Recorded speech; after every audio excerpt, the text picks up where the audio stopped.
یہ لوگ کس چیز کی نسبت ایک دوسرے سے پوچھتے ہیں؟ کیا اس بڑی خبر کی نسبت جس میں یہ اختلاف کر رہے ہیں؟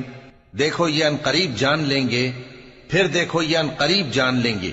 کیا ہم نے زمین کو بچھونا نہیں بنایا اور پہاڑوں کو اس کی میخیں نہیں ٹھہرایا؟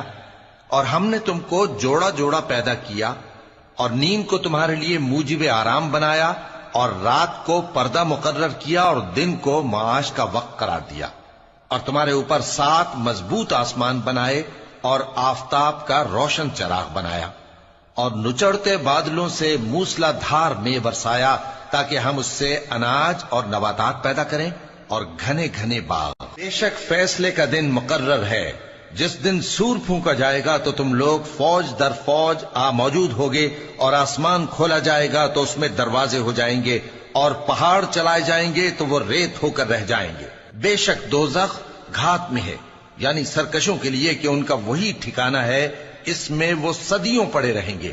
وہاں نہ ٹھنڈک کا مزہ چکھیں گے، نہ کچھ پینا نصیب ہوگا مگر کھولتا پانی اور بدبودار پیپ۔ یہ بدلہ ہے ان کے اعمال کے موافق۔ یہ لوگ حساب آخرت کی امید ہی نہیں رکھتے تھے اور ہماری آیتوں کو مسلسل جھٹلاتے رہتے تھے، اور ہم نے ہر چیز کو لکھ کر محفوظ کر رکھا ہے۔ سو اب مزہ چکھو، ہم تم پر عذاب ہی بڑھاتے جائیں گے۔ بے شک پرہیزگاروں کے لیے کامیابی کا گھر ہے، یعنی باغ اور انگور اور ہم عمر بھرپور جوان عورتیں اور شراب کے چھلکتے ہوئے جام۔ وہاں وہ نہ بیہودہ بات سنیں گے نہ جھٹلانے کی باتیں۔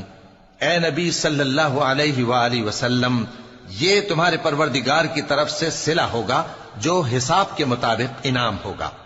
وہ پروردگار کہ جو کچھ آسمانوں اور زمین میں اور جو ان دونوں کے درمیان ہے سب کا مالک ہے، بڑا مہربان ہے، کسی کو اس سے بات کرنے کا یارہ نہ ہوگا۔ جس دن جبریل امین اور دوسرے فرشتے صف باندھ کر کھڑے ہوں گے تو کوئی بول نہ سکے گا مگر جس کو رحمان اجازت بخشے، اور وہ بات بھی درست ہی کہے۔ یہ دن برحق ہے، پس جو شخص چاہے اپنے پروردگار کے پاس ٹھکانہ بنا لے۔ ہم نے تم کو عذاب سے جو قریب آنے والا ہے آگاہ کر دیا ہے، جس دن ہر شخص ان اعمال کو جو اس نے آگے بھیجے ہوں گے دیکھ لے گا، اور کافر کہے گا کہ اے کاش میں مٹی ہوں۔